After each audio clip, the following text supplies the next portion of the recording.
नमस्कार सांग माने आपण मानकु मु वेलकम करछि मोर आ गोटे नुवा ब्लॉग को। तो आज बार हो रविवार आपण मानकु समस्त शुभ सकाळ। तो वीडियो टी शेष तक देखंतु। आज मु कोन करछि कोन नै कोन रोसई करछि।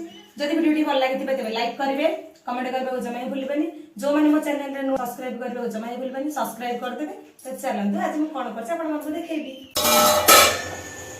तो चलंतु सांग माने मु चावल पकाउछि।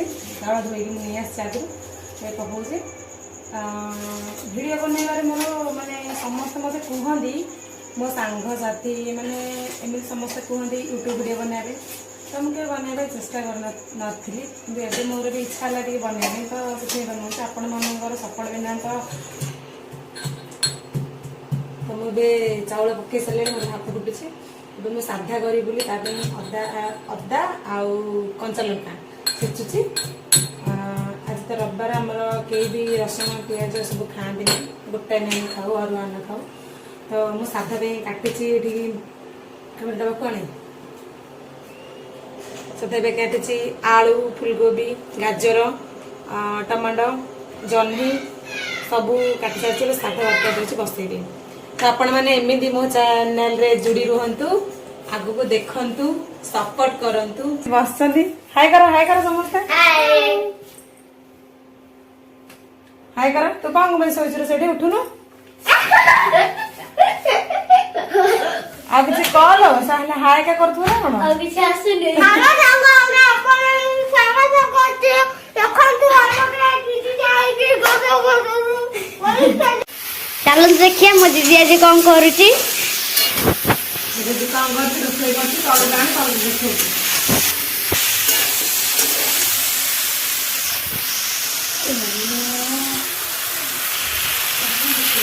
देखंतु मुझे तरकारी बसई सारे घाट परिया सब परिया चुंचुड़ी मुझे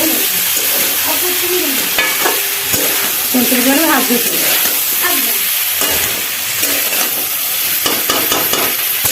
भाजी सारा पानी देवी। मुझे आड कर लंका गुंड हल्दी गुंड जीरा गुंड धनिया गुंड ये केमी हो देखते ठिया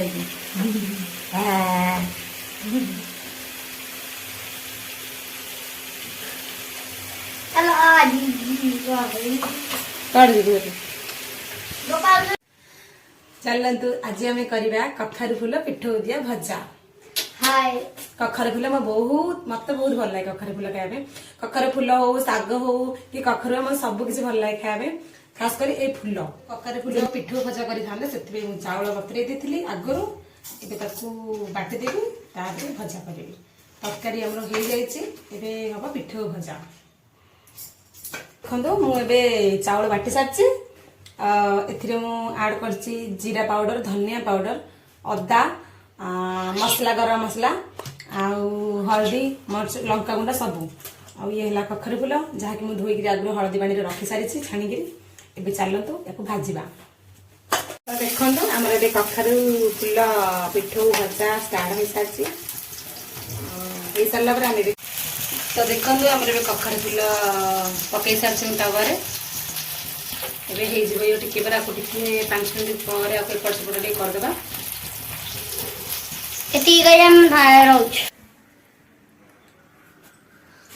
सांग मैंने मु कम सारे शोई पड़ी तो मुझे खाई नी तो अभी खाइबा मो पुओ को भी खुएबी।